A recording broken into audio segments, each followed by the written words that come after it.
Do you want to record an intro Yeah, and an outro? let's do it. Intro. I'm going to leave that in. No, that's the way. I have a story for you, Sheldon. Okay. After last week, we did 2 episodes of You Killed It. Mm-hmm. One where we interviewed Wes. Yep. And then our regular one. Yeah. And so we dropped the Wes interview Tuesday morning. Okay. We dropped the regular episode on Wednesday morning. Okay. And then on Thursday afternoon, I got an email from Wes. Okay. Thanking us because he always enjoys coming on the show. Shout out to Wes. Shout out, Wes. Thank you, Wes. But also telling me that Casper Smart had listened to the interview between us and Wes and heard all the shit that Wes had talked about him and wanted to come on the show so he could defend himself. And he also gave me Casper's contact information. That's amazing. So I shot an email to Casper. Yep. He got back to me within minutes, and we made it happen. We got Casper Smart, back-to-back weeks, surprise episodes of You Killed It. I'm going to say this, okay? I love Wes. Wes has done us a huge solid in this, because this is an amazing get for the You Killed It podcast. Yes. But if we're laying out in terms of, like, star power, this might be the biggest episode, no? Definitely the biggest episode. I have friends and family who I told I was getting Casper Smart on the show. Yeah. And they're like, oh, I've heard of him. So this is rarefied air. So for challenge fans, of course, this is going to be a great interview. Yeah. For non-challenge fans, hey, this might be the in for you. This could be it. So we're so bad at doing the introductions of ourselves. I'm John Chidley Hill. I'm just a guy that goes intro. You're my hype man? I guess so. My name is Sheldon Alexander. And this is a special edition, back-to-back weeks of You Killed It with Casper Smart. Wes sent me the podcast. He was like, listen to whatever time it was, 49 to 59 minutes or something. And I ended up getting sucked in a lot longer than that. Well, we're glad that you enjoyed it, but what's that say about Wes? That he sent you a podcast and gave you the specific time marks to... Of him trashing me. Yeah, of him I mean, we love Wes. He's been on the show 3 times, but what kind of person does that? Nice. Wes. Hey, Casper, so... If you know Wes at all, you would know he's the type. But you know what? I would probably do the same to him. I'm sure that I'm going to get this, and I'm going to send it right back to him. Well... just because. Well, Casper, I'll tell you now, we're recording now, so feel free to start talking shit about Wes at any moment. Yeah, you know what? I am going to talk shit just because I'm going to have fun with it. But normally, I'm not a huge shit talker. Okay. I mean, I know how. It's just on the show, you know what I mean? I try to remain a little bit low key for the first, I'd say, 3 days.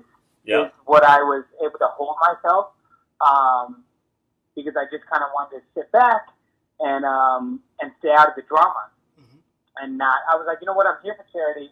I love competition. I'm a super competitive person, so I get to compete in some fun things that we all watch on TV. No matter who you are, what job you have, you're like, I wish I could do that. That'd be so fun. So when the opportunity arose, I was like, this is great, and I think I could do really well on the show and win some great money for my charity. So I took it, and I tried to stay quiet, and I tried to stay in the background, and I immediately got thrown into elimination, as you guys saw. And I was like, oh, okay, I get the game. I get how they're playing. I understand immediately, and I know that a lot of people didn't understand. Even from there on out, they still weren't getting it. And then I was like, okay, this is why the champs demolish everybody all the time. Whether it's the pros or the other stars that come on the show or the other seasons. Because by the time they understand the show, it's too late. Yeah. You know what I mean? They have the numbers, they have the game, they have the upper hand already, so they know what they're doing. They're all on the text message with each other.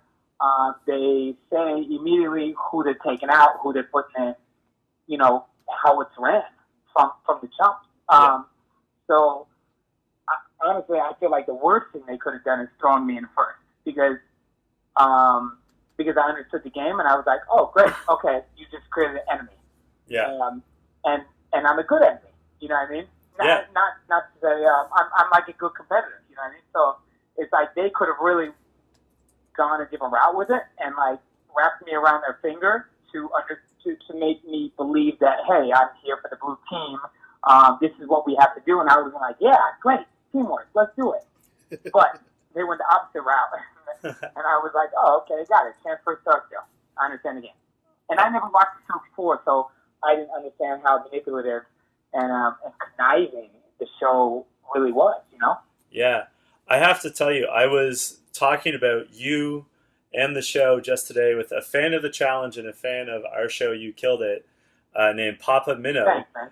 And Papa and I agreed that you made the best play of the entire season right off the jump when you were nominated for elimination and you declared to the whole room, like, hey guys, the champs are going to pick us off one by one if we don't flip the script on this. And that was really, I mean, it set the tone for the whole season. Had that been building in you for a while, or was it just in that moment that you like saw what the game was and you just immediately voiced it? Like, was it instinctive or had it been brewing for a while? Was that episode 1? Yeah, that was episode 1. Yeah, I mean, so how it works is we shoot a challenge, which takes, I don't know if I'm allowed to say this, but it doesn't matter. We shoot a challenge which typically takes the whole day, obviously, and then the next day is elimination. Obviously, when it's wrapped up in the show and edited, it looks like it's all kind of the same day. You know, we go back, we decide, and then you go straight to elimination. So it's a 2-day process, but so when I did the actual challenge itself, that weird slip and slide thing, I was like, cool, they picked me, great, you know what I mean? Like I thought Wes immediately. I thought Wes was going to be my biggest competitor, just because I did a little research on him and CT, and I was like, God, these guys are monsters. You know what I mean? They're like, they don't look like. Well, I mean, CT did in his time for sure. Look like freak athlete, you know what I mean? But they're just, like, amazing at all kinds of weird crap, but incredibly athletic stuff, you know? Yep. And their willpower, which is really what sets you apart from a lot of these people on the show, is that they will go the distance and then further, you know? They will break every limb in their body to win, you know? And that's what it really takes. So I did a little research on this. And then when Wes and I got put on the same team, I was like, great, I got a monster on my team, you know? Yeah. And I didn't know Tony and I didn't know anybody else on the show, but I knew Wes. So when CT picked me or whether Wes was on the same team, I was like, great, I'm on a great team. And then when we went back and we did like, okay, we talked about it, and the next day when they actually voted, I kind of had a gut feeling because Louise and I talked about it briefly. She was like, you might go in. And I was like, you know what? I've been feeling the same way. Mm-hmm. I don't know why. And she was like, because you're good. And she was like, and they want you gone. And I was like, oh. And then literally they voted me in and I was like, got it. Okay. So that's why I made that statement. And then in the elimination, that's when, before when, you know, Miz was like, do you have any last words or do you have anything you want to say? To Tony, I said, Tony, if I come out of this, I'm gonna put you in. Yeah. Elimination. And he was like, yeah, right. He was like, you're going home. And obviously, everyone thought I was going home against Arian Foster. You know what I mean? Top running back and one of the top running backs in the world. And mind you, he's not like he's old or out of shape or anything. He's 30 years old. He's a year younger than me, you know? Yeah. And so I was like, shit, this is gonna be tough. He's taller, stronger, and weighs more. 20 seconds ago, but when I tell you that bat challenge, that metal on steel plate, that was one of the hardest things I've ever done in my life. It took us about 8.5 minutes to complete it. Wow. Arian's hands were dripping blood, which they didn't show on camera. I don't know why. Both his hands were torn apart. Jeez. I couldn't open my right hand for 2 days. It was black and blue. And they had to duct tape our hands onto the bat so we couldn't let go because it was so painful. Wow, Jeez. I bet. Watching it, that's what Yeah. I thought, that the vibration would just kill. Yeah, it was intense. So Go ahead. no. I was just gonna say, like, so you said you did a bit of research getting in before you came onto the show to see kind of who are some of the big dogs, but also I want to know though, did you know what you were getting into in terms of, is this just a game show? No. What kind of absolutely game not. show is this? I You know mean, what I mean? I guess I did in a sense of a little bit, Yeah. but originally I thought this was a complete different show. This girl I was dating at the time, she got the Inquiry as well to do the show, Yeah. and I was like, hey, I got this offer on this show. Apparently they tried to get me on season 1 too, but I don't remember. Okay. Usually my team turns down reality just because we don't need reality. But I didn't even know about it, that it got turned down. So when it came to me, I was like, oh, this sounds really fun. Like, put it in. And I was thinking, remember that show, Joe's vs. Pros? Yeah. Yeah. Okay, so I thought this show was that. Okay, yeah, And yeah. I was like, oh, this is going to be so fun. Like, going against these champs, that's what I was thinking, like champs, you know? This is going to be great. You know, we can play all these different things. She's like, I think you think it's a long show. And I'm like, no, I'm telling you. I'm almost positive this is what it is. She was like, go on YouTube and look. And I was like, all right, cool. So I went on YouTube and I was like, whoa. I was like, this is not what I was thinking. So immediately I called this girl, Kim Black, who was on the Pros versus Champ. She's Yeah. like the volleyball player. And then I saw T.O., who I've known for a long time as well. Yeah. Obviously, those are two different outtakes on the show. For Yeah. sure, definitely. I bet. Yeah, so I leaned in a little bit more towards Kim, just because she spent more time on the show. Yeah. And immediately, now Kim used to be a trainer at this gym I worked at the gym Unbreakable, which is like the elite level gym. They have like MMA in there, and there's a lot of sports players and athletes that go there. And she was there for probably about a year that I was there. And immediately when I told her I think I might do the show, she was like, her exact words I think were, "You're gonna win." Oh. And I was like, really? And she was like, they're going to be so mad, they're going to hate you. And I said, why? And she goes, because you're good. And I was like, oh, okay, cool. And that was kind of like I picked the brain about a couple things, like that contractual thing. And then kind of left it at that. And I kind of wanted to go in open-minded without being like too tainted with someone else's perspective on it. Yeah. And so I kind of just went in, and I was like, I'm going to stay quiet. And when I went in, I was actually in really, really, really tip-top shape. Like some of the best shape I've actually been in my life. So I went in and just stayed quiet. And literally, if you watch the first episode, you'll see me in like 4 different outfits in like the what is it called? When they do the interviews. You know, like when The they're talking to the camera. confessions, yeah. Because they had to go back and pick different stuff because I wasn't talking during those first like 3 days. Can I be so honest they with had to, you? like, use me in different interviews from like a week or 2 or 3 weeks later because I just was like, I'm not here for the drama, you guys. I just want to compete. I want to do well. I want to win some money for my charity. I want to have fun, and I don't want to do this drama shit talk thing, you know? Yeah. There's a difference between like trash talking on the field of just being hyped and in it and stuff, and that's just kind of like game talk. Yeah. And then there's a difference between personally like jabbing at people and like taking low blows. And then obviously behind the camera, not in front of someone's face, really trashing someone behind their back. Yeah. So I didn't really do any of those. Like in any of the interviews, you didn't see me trash anybody. You didn't see me low blow anybody because I wasn't there for that. I wasn't there for trash. I wasn't there to trash anybody. Can I be a little bit arrogant on the field? Absolutely. You know what I mean? Because my adrenaline's going. People are trashing me. What you don't see on camera, everyone hates me. And it's not for any other reason than I'm doing well. And I know I'm doing well. People don't like that.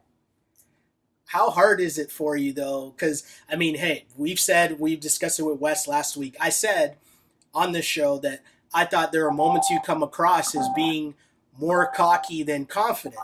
But how hard is it to tiptoe that line? But also, because you got to maintain that level of having that self-confidence to succeed, right? How difficult is it for you to tiptoe that line? You know what? I think the line is so blurred Mm-hmm. In the grand scheme of everything because whether you're confident or cocky, you're going to come off as cocky. And they're going to send you out to be whatever you want to be. So, as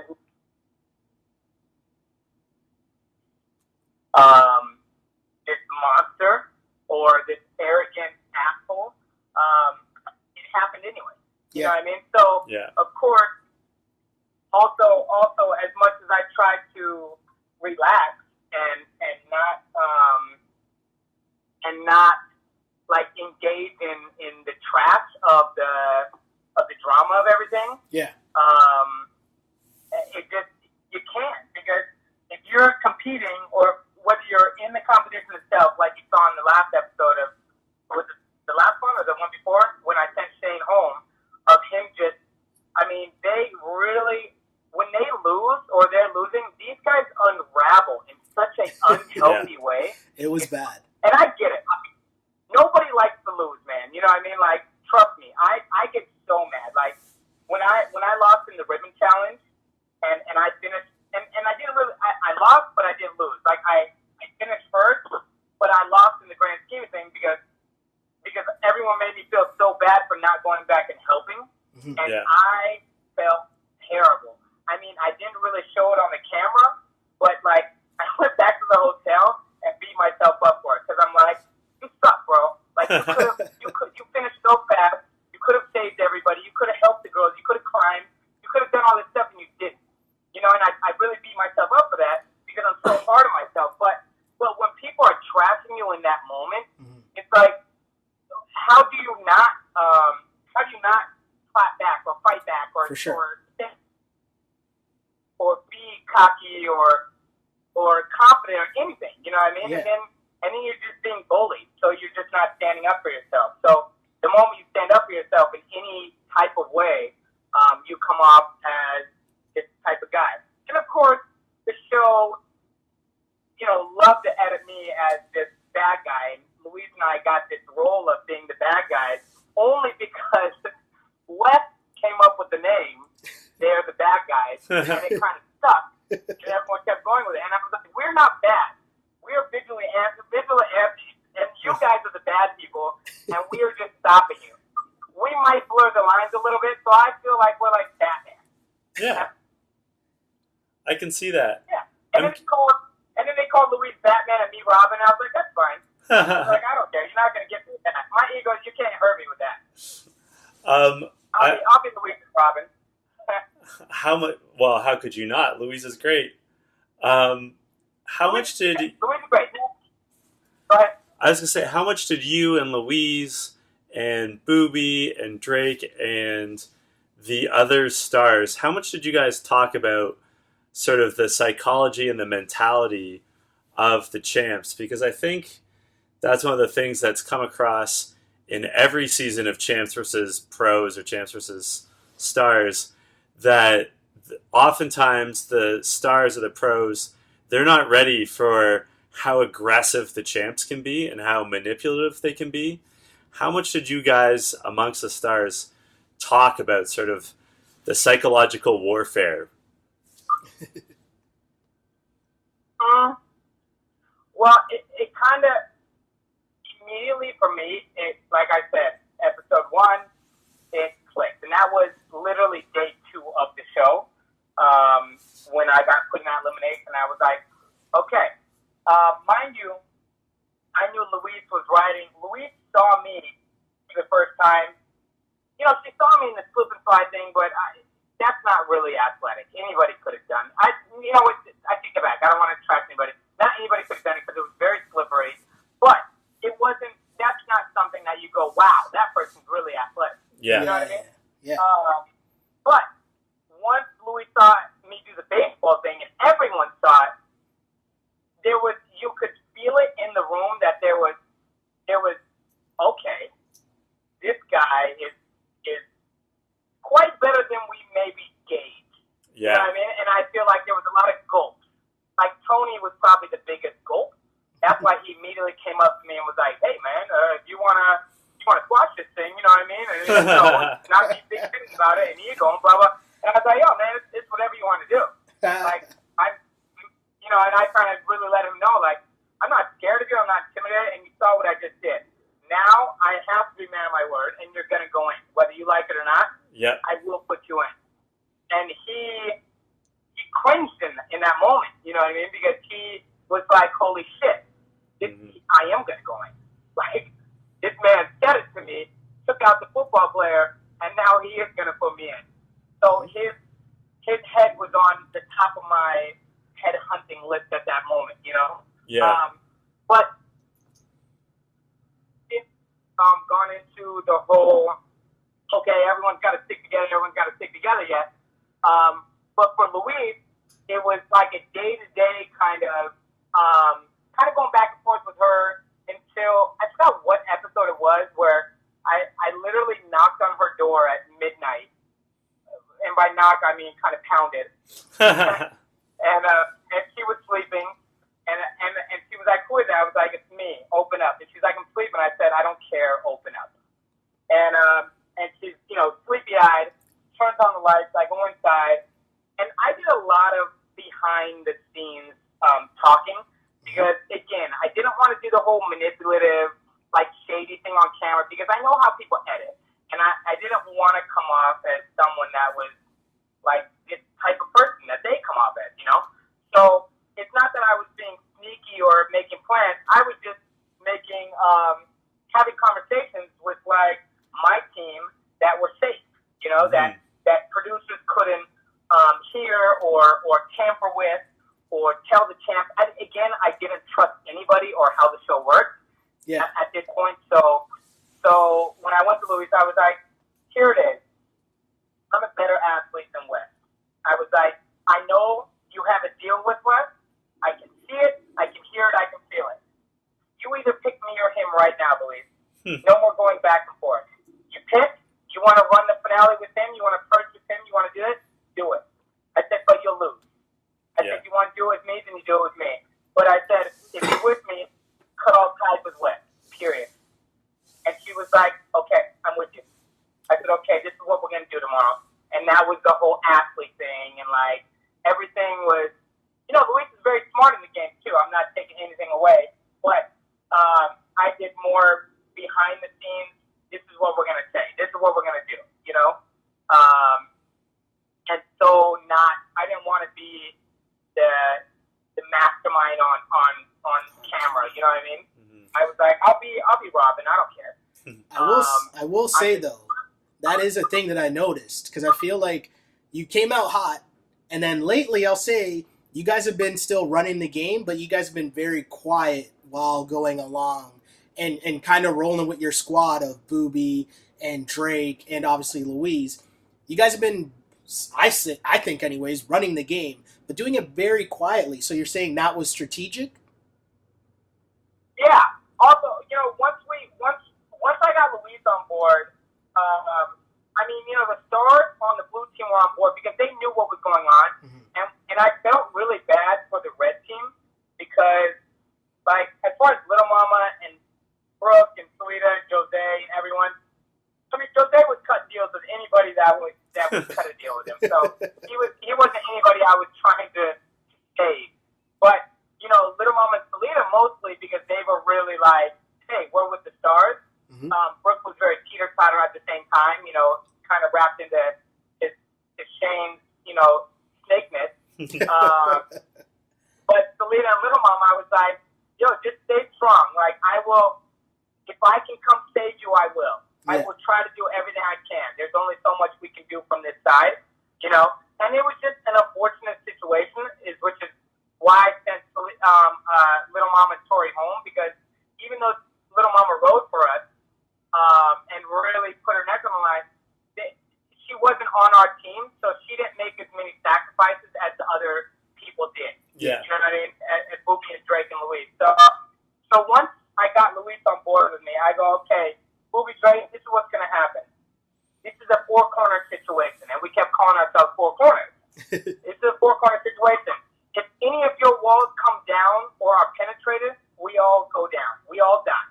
Mm-hmm. But if you all hold your wall up by yourself, we all have a wall. Hold it up and don't let it be penetrated. We will go to the finale together. I promise you. We will get through the purge together, and we will go to the finale together. I will do everything in my power to make sure that happens. And everyone was like, okay, we're on board. And I said, once we get to the purge and the finale, everyone's on your own. And if we have to go up against each other in elimination or something, that's what it is. But at least we get that far together. And we all shook on it, and that was the deal. And here we are. We're episode 9, and the four of us are still in. Yeah. What for you was the hardest competition? And obviously the baseball bat took a toll on you physically. But was there something that was harder? No, the bat. The bat? Easily, right off the hop, eh? Nothing was... Oh, that's one of the hardest things I've done in my life. When I tell you, Arian and I were sneezing and coughing. You know when you... maybe you don't know, I don't know, maybe you do. Have you ever done something so gasping that you... No, so gasping that you're gasping for air. Yeah. That it takes such a hard toll on your lungs that you literally cannot breathe. You're sneezing, you're coughing, you can't catch your breath. You feel like the wind was literally knocked out of you. It was that. Wow. It was that moment, and I've done all kinds of crazy things. I played all kinds of sports growing up. I train like a monster now, and I'm not like I train like a Instagram fit model where they just look like they're Superman, but they really aren't athletic. They're great in the gym. I train like an athlete, I train with a lot of pro athletes, and that's where I like to train, because I'd rather be athletic than look like a Instagram model, Yeah. And mind you, that 8.5 minutes was grueling. Mm-hmm. On the most recent episode, there was it was sort of like Twister, but on the walls with the rock climbing brackets, which that was hard. That was definitely. I had my hips were definitely cramping. Yeah, I was thinking though that in a lot of ways you'd be super well suited to that with your background in dance and your agility and your flexibility. How hard was that though? No, so everyone thinks that because I dance, I'm super flexible. And mind you, I stopped dancing at 24 years old. I'm 31. Yeah. So I haven't danced for 7 years, for one. Second is that everyone thinks dancers are super flexible. That's not the case. If you're a technique dancer, like ballet, contemporary jazz, yes, you're super flexible because you're doing those kind of things. But if you're a hip-hop dancer, you're not flexible at all, because you don't have to do anything that's flexible. You know what I mean? It's not what you do. Flexibility is not something that you have at all. So I wasn't flexible at all doing that. I mean, between sports made me more flexible in life. But until I started like kickboxing and doing Muay Thai and stuff, that's when I became way more flexible with like my legs and hips and like that kind of rotation and extension. I'm the most flexible I've ever been now from doing that than anything else in my life. Dancing didn't help at all because, again, hip-hop and pop has nothing to do with flexibility. That was a hard challenge. That one was hard. It was really hard, too, because I got the 3 peg stations, so we had limited they took the bottom 3 out. Yeah. So that was limited. I know there's a lot of controversy on if we cheated. Louise got a little bit confused. She switched, put her hand on the wrong one or both, and she stayed. And I was like, I think you're wrong. And she was like, I don't know. I'm not going to move because at least one of us will be right. And I was like, all right, cool. Then I'll stay and you stay. And one of us will be right, one of us will be wrong, you know? So she happened to be the wrong one. But that one was hard. The one where they actually called me cheating. My knee kept moving, obviously, because I'm trying to move my knee because my hip is cramping. But my foot stayed on it the whole time. Yeah, I don't know. I didn't doubt for a moment that you were in the right. Like, Louise had, as you said, gotten confused. But watching it, I never thought Casper is out of position. Like, I always thought you were in position. I think Sheldon felt the same way. I'm also not a cheater. Yeah. I hate lose, but I don't cheat, for one, and I don't lie or connive, you know? So if, I was very honest with everything, which is why I think, I can't say that about Wes. Wes, if you ask Wes what he's going to do, if you're like, hey, are you going to put me in, yes or no? He'll tell you, flat out. Yeah. You know what I mean? That's the plan. But if you don't ask him, he won't tell you. Yeah. But not everyone does that. Like, no one does that. Everyone lies. So I was the same way. I told Tony he was going in from the jump, and then I told him before elimination that he was going to go in. No matter how good he played, you're going to eliminate. Mm-hmm. And he hated it, but he was like, okay. And then Wes, too. Wes was squirming and was trying, but I was like, you know, and this is all like what you don't see in the edit, but again, I was like, hey, you're going to go in. This is a team decision. There's kind of no way around it. Mm-hmm. And again, it goes back to everyone hold your walls up. Wes is going to say whatever he can to get you to break that wall, you know? And it was just everyone hold your walls and Wes, you're going in.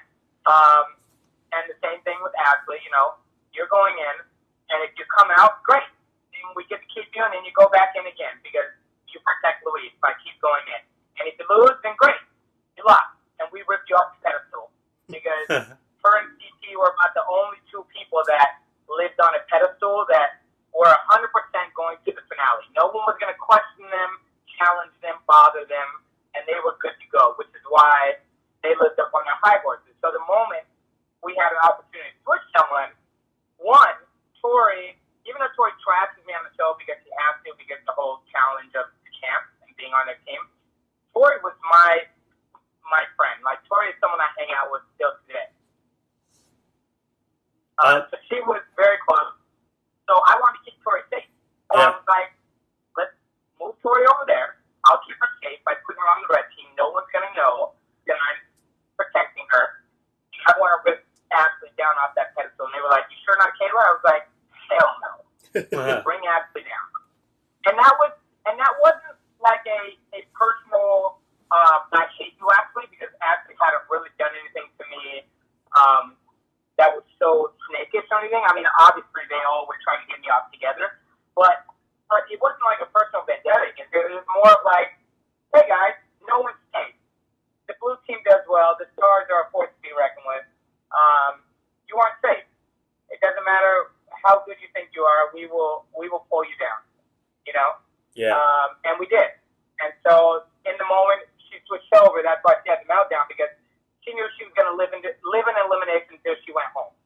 Mm-hmm. When kind of like a losing battle for her at that moment. When during the Twister competition, when Shane noticed that you and Louise weren't in sync, and he just went nuts, what did you think of that? Because I have to tell you, watching it as a viewer, I thought Shane was trying to prolong things to tire everyone out who was still up on the brackets. I'll tell you what, I don't doubt that at all, because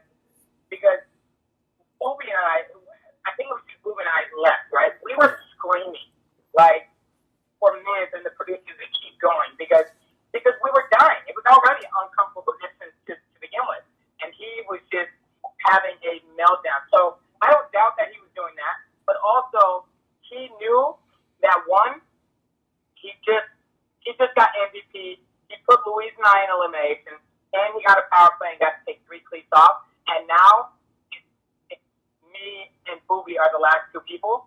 So now he's incredibly nervous because he knows you're first up, Chief. You know what I mean? Like, I'm going to win. There's a good chance I'm going to win right now, 50-50 chance. And he knows that I'm going to do everything to put him in elimination or send him home any way I can. So, of course, he's doing everything he can to make me mad all the time, to say I'm cheating, to whatever he has to do to unravel. Yeah. And also, he's just, I mean, he's crazy, man. Like I mean, I don't want to say, there's a good amount of these champs that put a lot of substance in their body. Substances, should I say? And are heavy drinkers that are just really unstable, unsafe people. And this is me coming from I don't drink, I don't do drugs, I never have, never will. So I'm very sensitive to that situation.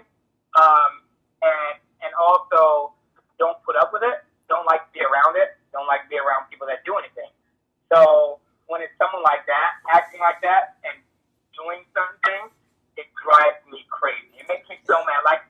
What I really want to do is jump off that wall and smash his head into the wall. You know? But he would have won. You know what I mean? Yeah. He would have won in that because I would have came off the wall. And then I lose. You know, so for me, it's better to win in the grand scheme of things. Yeah. In the long game rather than the short game. And then I'm kicked off the show, and then the whole community is after me. You know what I mean? Yeah. No, definitely. Not a good. So we talked a bit before about what you were getting into in terms of the challenges and how difficult that would be, or it being more difficult than you first thought, right? But what did you think of the personalities? The personalities that were involved in the show? How difficult was it to get used to that? We're talking about Ashley, we're talking about Shane, obviously, as you just said. How difficult was that for you? I know you have some experience with reality shows, but this was kind of a different animal, no? Oh, yeah. I mean, the only reality I've ever done is I've done judging shows. So, I judge on talent shows, whether it's dancing or some kind of like an America's Got Talent type show. Yeah. So Dancing with the Stars type things. I judge those kind of shows. So for me, I don't deal with any reality. You know what I mean? I come in on the show, I sit on my seat, and I just judge their performance. I'm not there during the BS of everything or during the hardships and the track, the breakdowns or anything like that, because that's not my role. Yeah. So it was very different.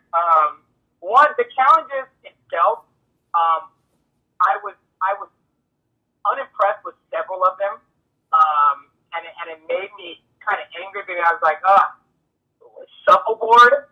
I mean, what was it? Air hockey. Yeah. You know, not air hockey, but whatever, the hockey thing. What else did we do that wasn't athletic?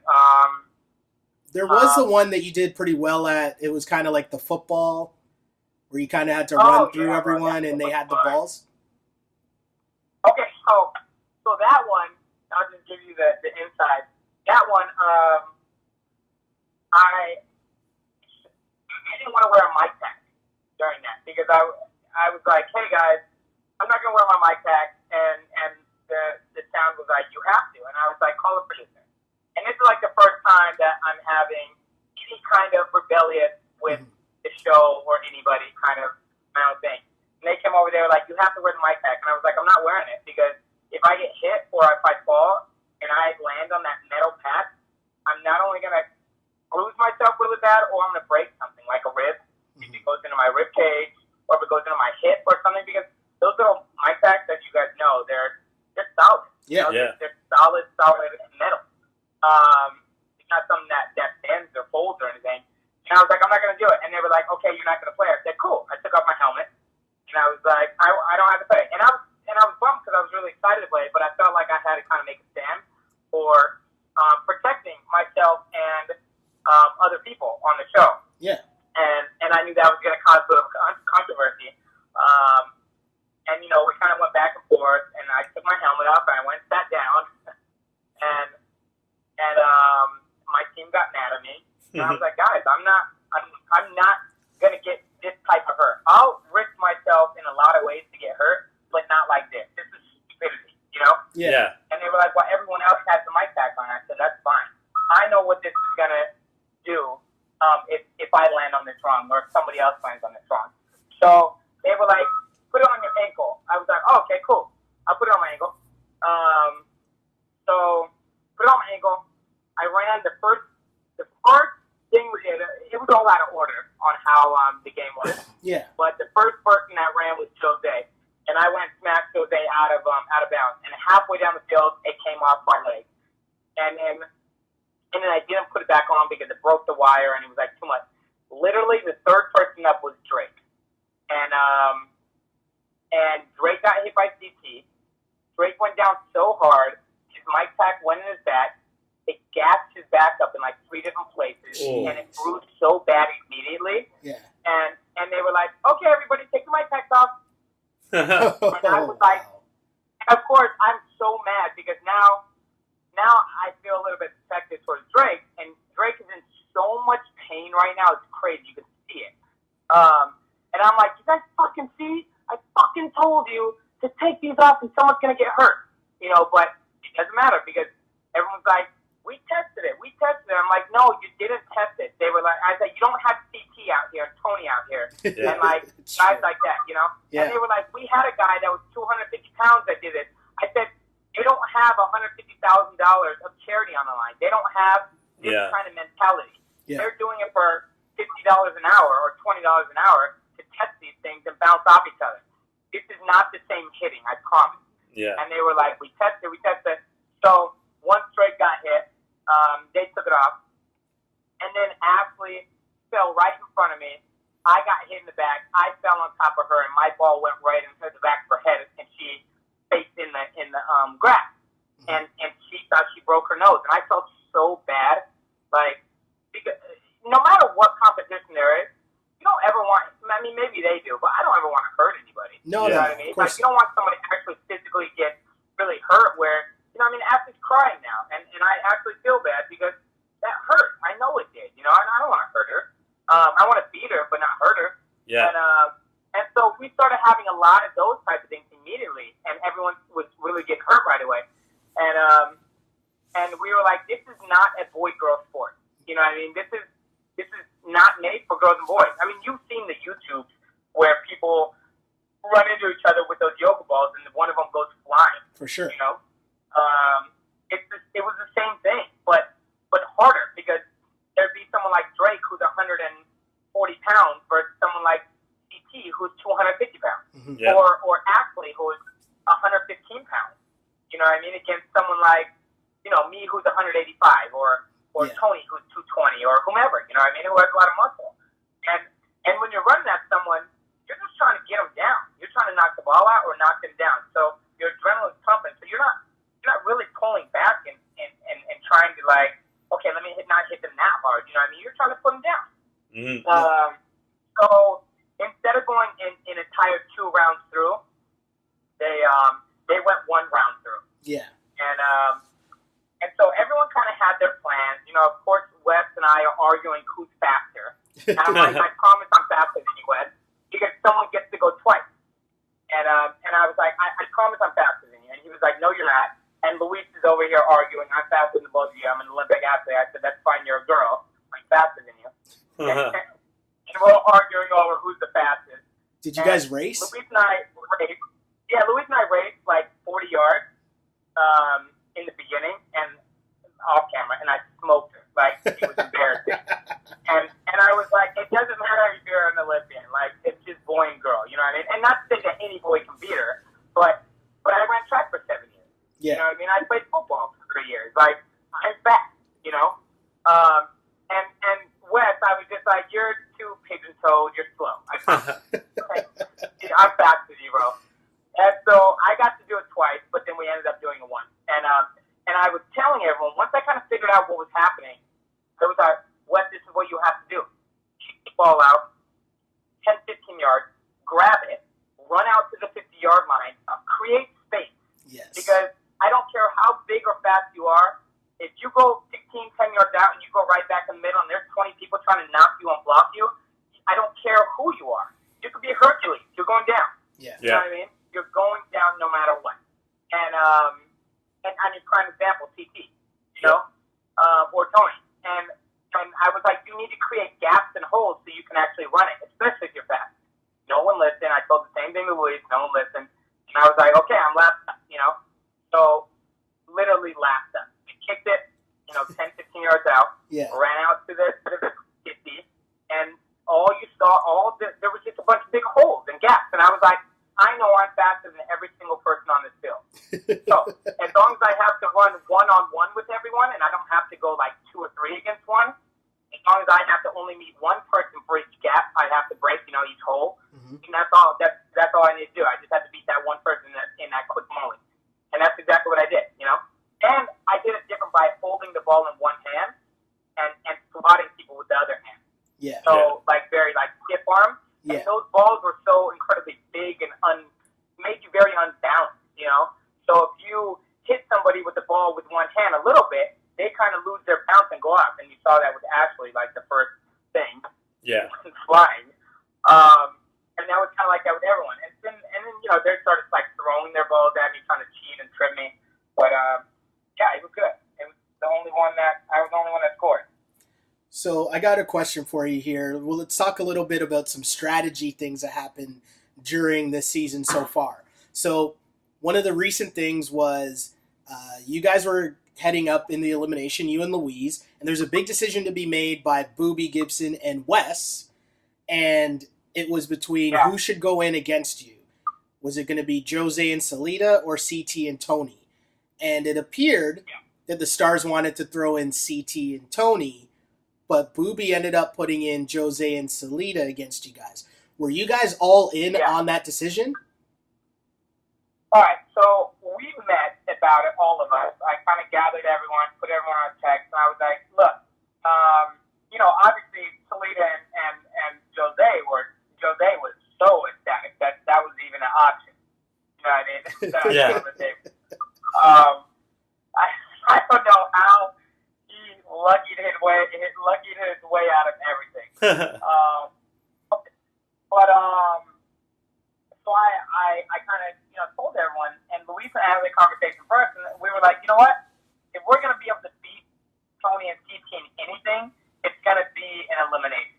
You know what I mean? It's not going to be in a challenge because it's going to be a big universal thing that everyone could be good at.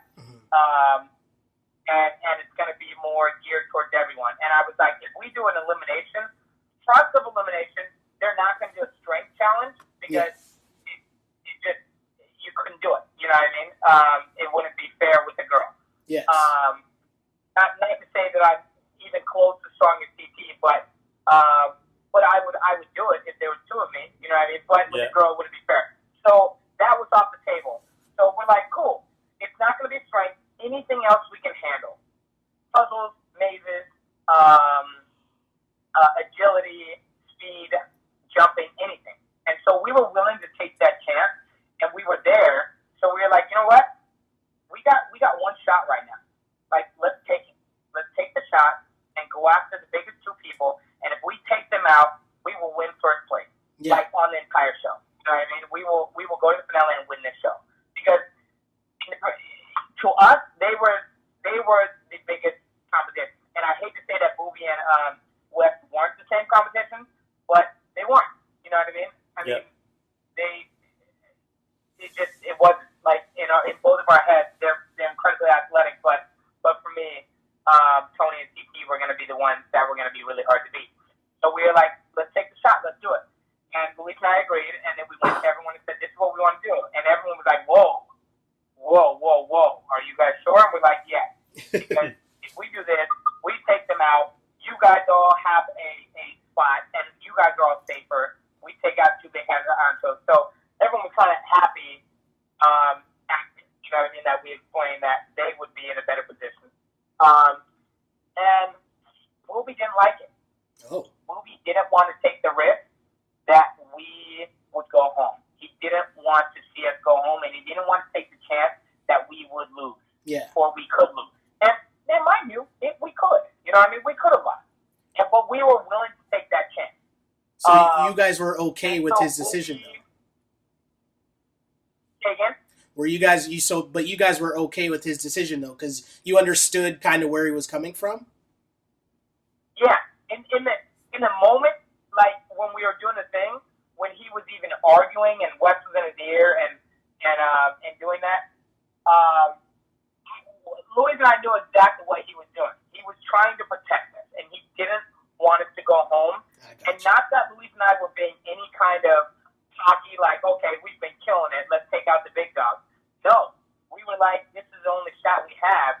We have to take it. You know what I mean? Or we might not get another chance. So, Movie didn't like it. Movie made the executive decision because he had the executive decision to pull the trigger on Julio and Jose, knowing that we would send them home and keep us safe.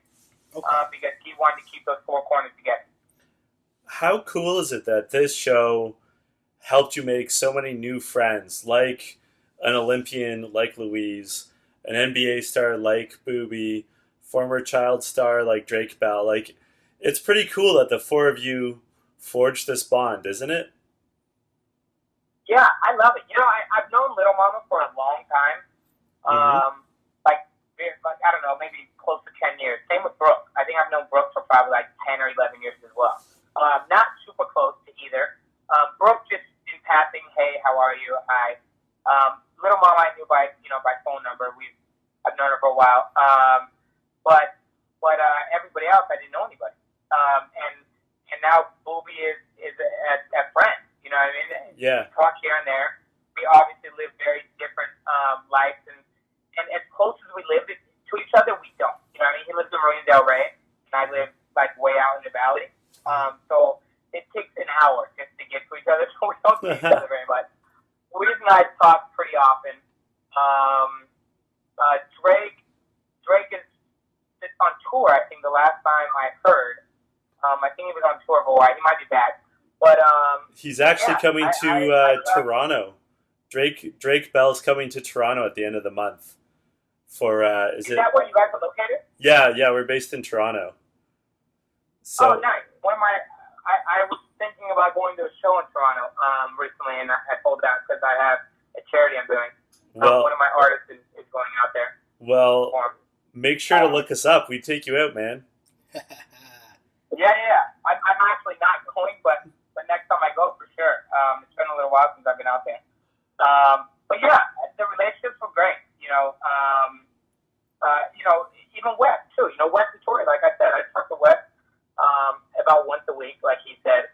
We usually check in, usually day up show, and kind of track each other back and forth and just kind of laugh. Or Wes will call me with and pick my brain with kind of like industry or like a business idea that he has, and kind of just give my input.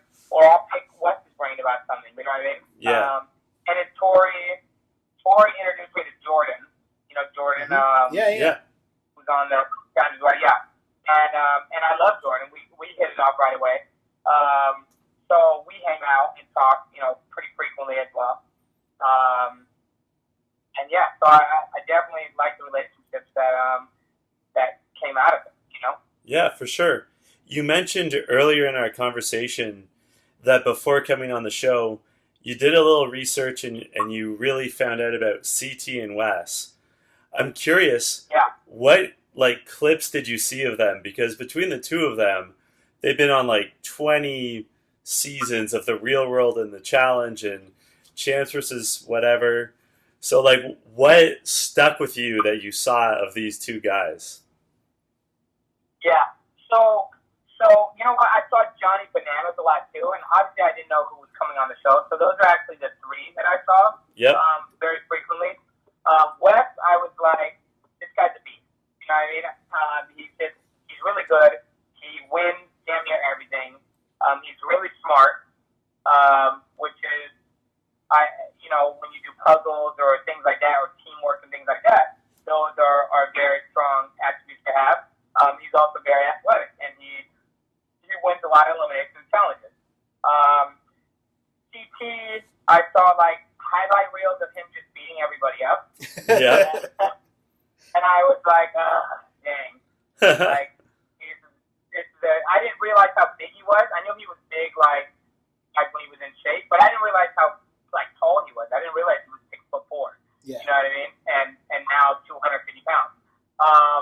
And I was like, man, I hope this guy and I don't like get into it, because one of the biggest things for me talking to like my own management team and my agent and even like my mom and my brother, and then talking to the producers on the show, I was like, I have a bad temper, you guys. Like, I don't do reality, obviously, just in general, but I don't do like disrespect well. Yeah.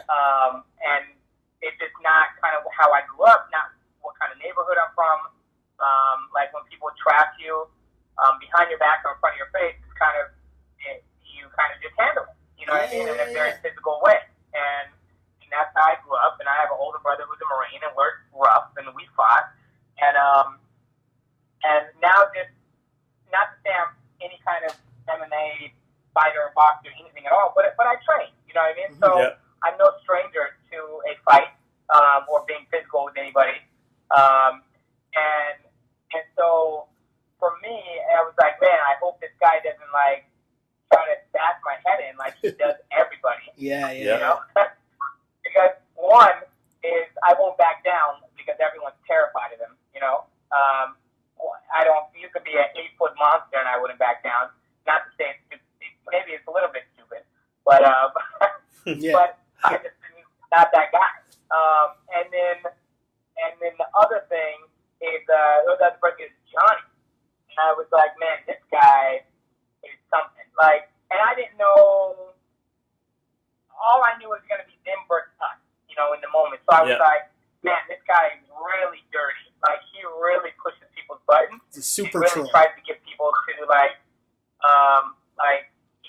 lose it. You know what I mean? And I was like, I'm not the type of guy that's kind of have a big like argument with you. You know what I mean? If you like, and he takes really low blows. You know what I mean? I was like, if you know, and I told the producers, I was like, hey, if some of these things happen, you know, like they've happened on these shows that I've seen, and they really go nasty and low blow like that, there's a good chance that I'll just get physical with someone pretty fast. And they were like, well, then you guys will both be kicked off. And I was like, that's fine. Like, I go back to my day job. You know what I mean? Yeah. But I was like, I really don't want that. So if we can avoid that, let's do it, because I don't want to go on national television and look like an idiot or a short-tempered, just dumb kid. You know what I mean? That can't hold his tongue, can't hold his temper, or getting on a job. And you know, in my world of like acting and you know, the industry of anybody, producers, directors, agents, production companies, going, he's a loose cannon. You know what I mean? Look at it. He's fighting on national television. I don't want to be that guy. So that was a big like red flag for me. Just because I know myself. It's not to say like, hey, I'm some great fighter. No, I have a temper. You know, with that I can hold it to the 10th degree. But when someone does some of the stuff that they do, which that doesn't happen in real life. You know what I mean? It happens on the show. That made me nervous. Yeah. So it was nice that Johnny was on the show. And then TT and I kind of just, you know, stayed clear and were cool and had, you know, a couple words here and there, but nothing like that. You know what I mean? We were on different teams, so we didn't spend as much time with each other as you know, I would if I was on the same team as them. Yeah. Obviously, fans of the challenge are super passionate and really heavily involved in social media. So I'm wondering, how have challenge fans treated you this summer? They hate me. I mean, you know, like, some of them like me, but man, am I getting bashed like crazy?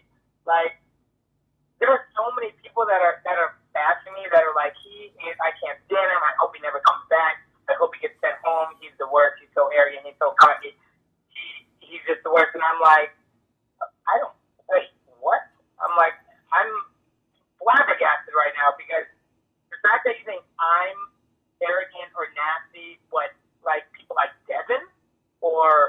or Shane's, nasty craziness, or Tony's or Wes's snakiness, or anybody.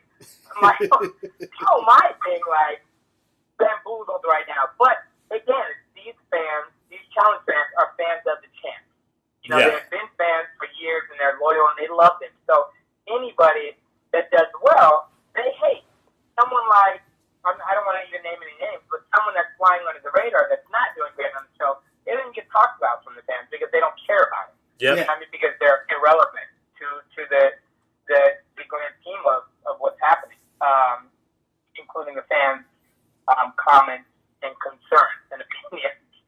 So sometimes I clap back and say a little something back.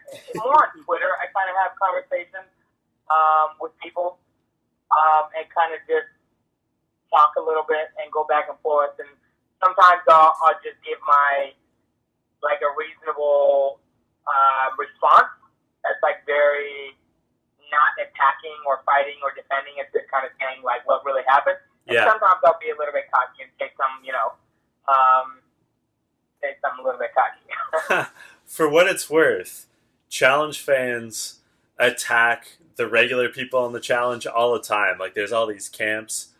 Cara Maria, I don't know if you're familiar with her. Her fans are always after... Yeah, exactly.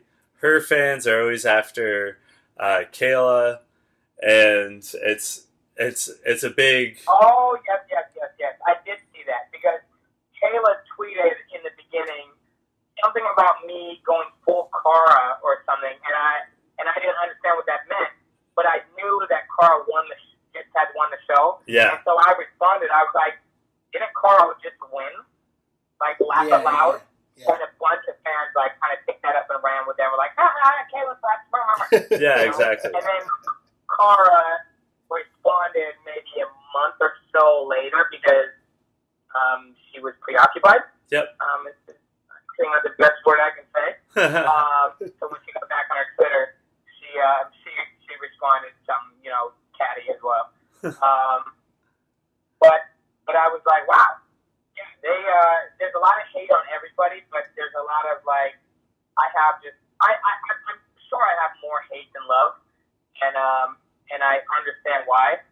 But overall experience, I had, when people ask me how was the show, how was it being on it, I had such a great time. I thoroughly enjoyed the show, the cast, for the most part, the producers, everyone that worked on the show, everyone was so sweet, so nice. It was long hours, and there were things that obviously bothered us and that weren't the greatest. But if you kind of went in the headspace of knowing that this is reality, we are here, we're competitors on the show, we're not these athletes that are going to be treated like, five-star athletes, and we're here to be gladiators, and entertain people. If you were okay with that, then you had a great time. After day one, after Gary and I went in the elimination, and I understood the show, I didn't let anything bother me. Because I was like, okay, this is what the show is. This is how it goes. I'm going to have fun. I'm not going to take any personal feelings to anything. I'm not going to get offended. If I go home, I go home. If I get sent home, I get sent home. But at the end of the day, no one can send me home. All you can do is send me an elimination, and I have to lose. Yeah. So until then, I'm just going to keep doing me. And I loved it. I had such a great time. Fortunately, I didn't have to live anywhere, and it was in LA, so I had to go home every night. And I obviously had to go home because I have 3 dogs, and I had to go to my house, and I had to feed them, and I had to take care of them and stuff. But outside of that, I thoroughly enjoyed that. I think it was about 5 weeks, almost 5 weeks. Yeah. Had a great time. Would you go on again? I absolutely would go on again for 2 reasons. One, I would love to win more charity for more money for my charity, and I really felt like I let them down. I was really disappointed in great. Like, I just wanted to win more and more money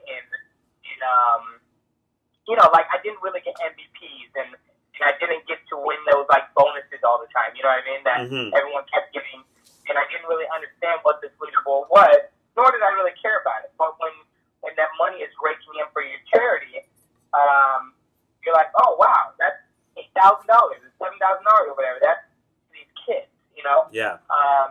And there was so much going on that you don't really realize that in that moment that you could be just winning all these bonuses, you know, whether it's 500 or 1,000 or 2,000 or whatever it was. And I would definitely want to pay way more attention to that and really try to get all these bonuses where I could and really just win them the most amount I possibly could, because they're kids that don't have the opportunity that I didn't have and are in my city and just performing art, you know? Yeah. And that really means a lot to me, because not everyone is an athlete. Not everyone plays sports. And that's kind of what we do as a whole in our world is you're either smart and you go to college or you play sports and you go to college. You know, there's no really other things, like, or you go get a regular job. That's your only way out, you know? You go off to be an athlete. Other things like being a dancer, actor, singer, model, those things, or drawer, director, writer, producer, those things weren't in the cards. Not only were they not in the cards, they weren't talked about. They weren't even an imaginary thought, because that's just not how it works from, you know, where you're from and the schools that you went to and the people that you're around. So for me to be able to go to this school for these kids, this, you know, kind of after program, and being in the hood and they kind of having these, whether it's the opportunities, the outlets, the resources to do so, to learn these things, it's nice to be able to go there and give them my story, my background, and give them hope and faith that you can, I know it sounds very cliche, but you can really do anything you want to do if you put your mind to it. And don't ever let anybody tell you no, you can't do something or stop you, whether it's your parents, your grandparents, your friends, your teachers, anybody. And not to say that you can't, you know, those, not to be borderlines on those, that you can't do something that's obviously for your well-being and not breaking rules. But, all, you know, if you want to be an actor or a dancer or a singer, go after those dreams and don't let anybody stop you. And if that means you have to go get a regular job to do so, to whether it's fund that or fulfill or pay your bills while you're trying to make it, that's what you got to do, you know? And you keep going until you make it. I believe in literally going till you make it. Like, don't stop, don't quit. There will be 10,000 walls, speed bumps, barriers to stop you or slow you down. But it's your job to overcome them, climb them, break through them, go under them, whatever you have to do. And so that was like strong for me to, and meant a lot for me to go in there and talk to those kids and do that and be able to win money for them, you know? Yeah. What's, just so our listeners know, what's the name of your charity and where can they go to donate if they want to support your cause? It is called Inner City Art. It is in LA, Los Angeles, California. And it is it's crazy because it's right by Skid Row. If anybody, I mean, most people know Skid Row is. It's just a really shady area where homes live. But it's www.inner-cityart.org. www.inner-cityart.org. And that's where you can check out what they're about and donate and be involved in any way you want. It's a really cool program. I really am happy with them and what they do for the kids because they are the ones that are, you know, they're next. Yeah. They're next up. They're the ones that mold our world. And if we don't teach them or let them be creative or give them the outlet to be creative, they're stuck in a little box that society puts them in, and they are what we tell them to be, you know, as adults or parents or teachers, and we don't evolve, you know, because if someone's telling you how to be, it's usually how they they were told to be and how they were told to be and how they were told to be, you know? Yeah. So there's no evolution. That's what, we're all about, which is why people like Elon Musk does the things that he does and has the school that he has for kids, because he grabs these elite kids from all over the world and puts them in these schools that are like him, and molds them from a young age and lets them be incredibly creative, and they're the people that are going to make the changes in the world, Yeah, for sure. I'm sure they really appreciate all the fundraising that you did for them through this TV show. And just see awareness brought to it too. Yeah, absolutely. That was my first time actually signing on with them. And I had been wanting to start my own charity in the same exact thing. Mm-hmm. But it's so hard to start a charity. Yeah. To run it and keep it going and stuff. Yeah. So to be able to find one in LA and something that's already up and running with staff and everything was so great, because then I can come in and raise money, donate money, come in and talk to the kids, teach the kids, and be involved, but not have to, have the weight of running it on my shoulders. Yeah. No, that's amazing. I just have one last question for you. And, we talked about just how amazing an experience this was for you in terms of raising money for a charity, but also just the experience on the show and meeting all these different people. But I'm going to kind of bring it back full circle. And I guess the main reason why we're here now is because of one man, and one man only. His name is Wes. So I'm going to give you one last chance before we go here for you to just let Wes know. Let Wes know who's the real deal on the show. Who's the man that really showed out this season. And obviously, we don't know how this season ends. I don't know. You guys know. I just want you to chirp Wes a little here on the way out, just so that you get the platform back. Yeah. So what I call Wes is Ron Weasley. Because I think he's a weasel. He's very slippery and snaky, and he's very smart, which makes him more of a dangerous snake, because he can weasel his way in and out of people's ears and manipulate people that don't really know that he's manipulating them and working them, and he's really good at working with people. But he is definitely he's a good competitor, and he's really funny and charming, which is why I kept him around. Yeah. Other people on my team definitely wanted him to go home and do elimination every time. And honestly, I just enjoyed him being on the team with me and squirming. Yeah. Because it was very funny to me. But also, he hated it, and he could do nothing about it, and he did everything he could. And it was just watching him squirm and lose at his own game was very gratifying and believe. Aside from him being that manipulative, liar, sneaky snake that he is, again, I really enjoyed him. He's really funny. He's a great competitor, and I enjoyed actually working with him and being on the show and becoming friends with him.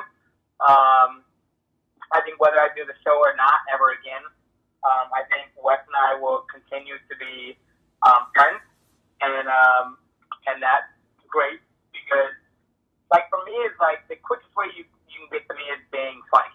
Yeah. As you can see on the show, like, I just laugh the whole time, and my laugh is like a horrible cackle. And if you're funny, it's just whether you're actually telling jokes or comics or I'm laughing at you because you did something funny, which Wes was like kind of all three. I immediately liked you 10 times more. Yeah. So that's where we kind of kicked it off, and there was a little bromance that happened, even though he was the biggest arch enemy to me. It was like Batman and Joker or Penguin or wherever you want to put him as. Is that how many times could a Batman killed Joker or any of these people? know what I mean? But he kept him around because what would Batman do? Where would he be without the Joker? Exactly. He needs the Joker. You know? I like that. He needs the Joker to survive and live his life happy. So I need Wes to live so I can keep torturing him when he does something stupid. Well, I can't tell you how much we appreciate you taking an interest in our show and coming on. It was a blast chatting with you. We've done nearly 75 episodes of this podcast. We've had on a lot of the champs, but you're a very first star, and we're just so glad that you were able to come on. My girlfriend is very impressed with me, so thanks for that as well, Casper. Your girlfriend's impressed with you for me coming on the show? Yeah, she's impressed that I was able to get Casper Smart on the show. She. Oh my God! Whatever you need. You need me to send a video, a card? If I can win you some brownie points, I'm all about it. Oh man, I might take you up on that. Maybe if you come into Toronto. Right here, whenever you need something. All right, I will. I might take you up on that. Thank you, Casper. Hey, this is on tape. I'm just letting you know, Casper. This is on tape. Yo, as you can tell, I am a man of my word. If I say something, I commit to it. If you're in the doghouse and you need me to do something, shoot me an email. I'm here. I will, Casper. Thanks so much, man, and thanks for coming on the show. It was great. Thanks, man. Appreciate it a lot, Casper. I appreciate you guys. Thank you so much for having me. It was great talking with Casper. My voice is shot. Yeah. Because I've been talking all night, and I talk all day as well because I'm a talkative guy. But that was just fantastic. Lots of insight. Yeah, Casper is a super interesting dude. And it was funny because, he's very well aware of how he comes off. Like, we talked about how, the perception early on, he comes off as very cocky, and he's well aware of that. Yeah. He's well aware of, okay, well, I thought it was the most interesting part to me was when he talked about Louise and how, okay, he was the one that went to her and said, this is what we needed to do. But not only that, but he was smart enough, I think, to do that, set that up, but kind of fall back a little. Yes. And not be the big personality that he showed early on in the game. Mm-hmm. And kind of let Louise do most of the talking. He was still there, but he wasn't really up in the camera causing drama or, getting into it. I thought that was really smart. And to hear him break that all down, I thought that was pretty cool. And, fans on the Challenge Facebook page, on Twitter, he said it himself, they hate him.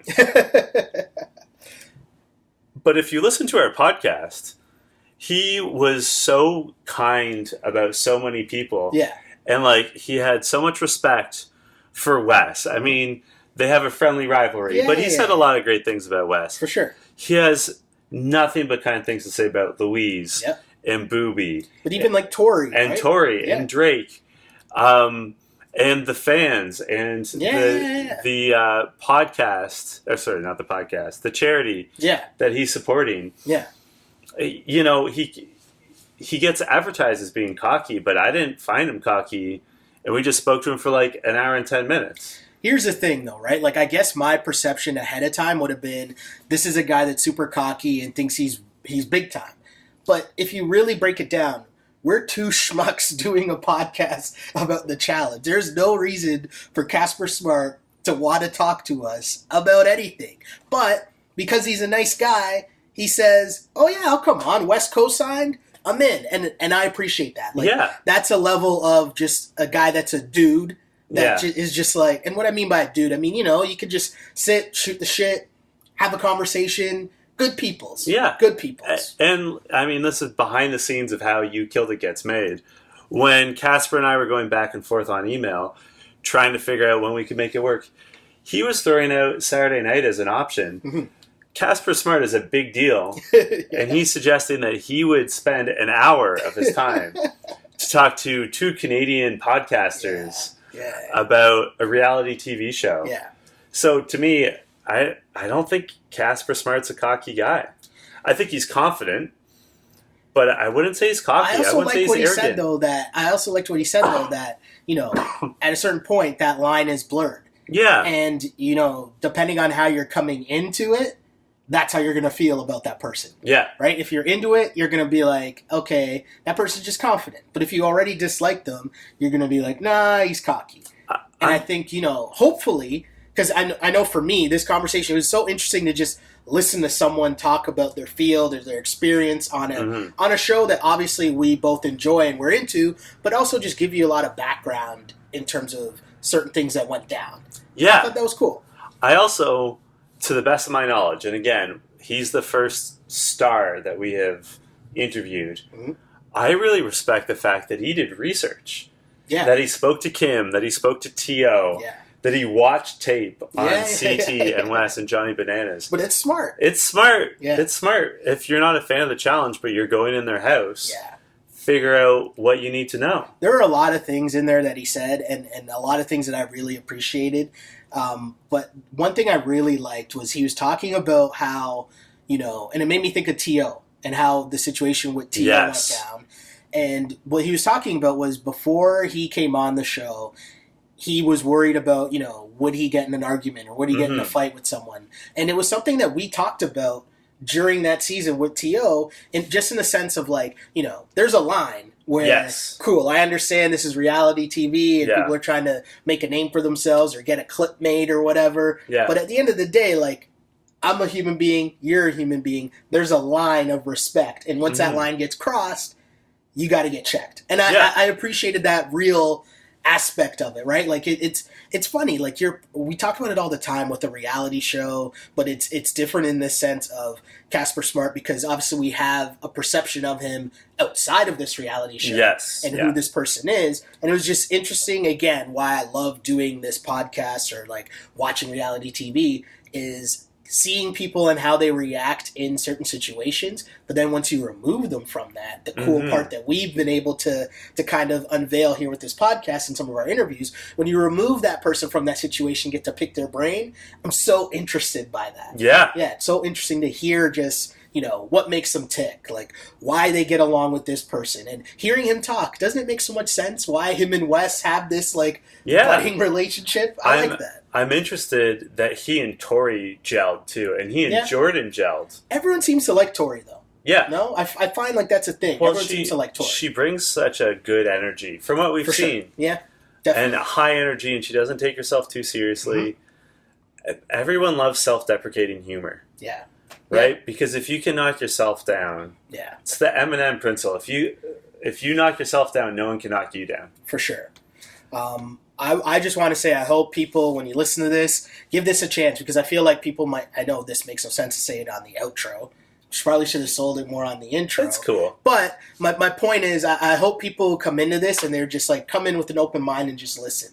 Because that's literally what I did. And I know that I'm the one or we're the ones interviewing him, but at the same time, like I'm a listener to what he's saying. Yes. Right? And I feel like I learned a lot. I feel like tomorrow when I tune in, I might be rooting a little bit more for Casper than I was, last week or the week before or 2 weeks before. He definitely won me over a little bit in our conversation. Not a little bit, a lot. Yeah.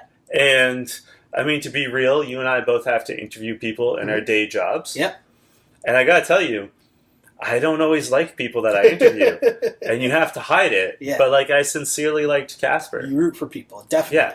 You know what's funny? You bring that up, and I know I'm not going to take us on too far of a tangent here, but it's funny you bring this up because the whole shit going on with Brian Colangelo. Yeah. I honestly really felt bad. Because I interviewed Brian Colangelo a bunch of times, and he was a super nice guy, super well polished, super good dude. And so to see all that stuff go on, it's one of those things you're talking about, right? Like you want to see certain people you meet, and you're like, oh, that was a really good guy. I hope this guy does well. I hope he has success, blah, blah, blah. And when you see something like that go the other way, I'm like, oh, that kind of sucks. Sorry, didn't mean to take that on a tangent. No, it's a good example. My point was, I hope things continue to go well for Casper and Louise, because I'm Team Louise. But I hope things go well for them moving forward on the show. Also, hearing how passionate Casper is about his charity. Yeah. And, let's not forget, that's what this is all about, is raising money for charities. For sure. So, I hope he keeps winning money for them. Agreed. Until Wednesday, this will be You Killed It. We should say where people can find us. I'm John Chidley Hill, and you can get me on Twitter at JChidleyHill, and on Instagram also at JChidleyHill. And you can find me on Twitter at Shell Alexander, on Instagram at Sheldon Alexander. And you can also find the video of this podcast will be on YouTube. But I guess if you're watching this, you would already know that. Or maybe this is just a promo that you're watching on Instagram or something. So then you got to click to YouTube. I don't know. Maybe. But SoundCloud, iTunes, YouTube. That's you can right. find us. You can find us everywhere. Yes. Everywhere. So until Wednesday, this was You Killed It. You Killed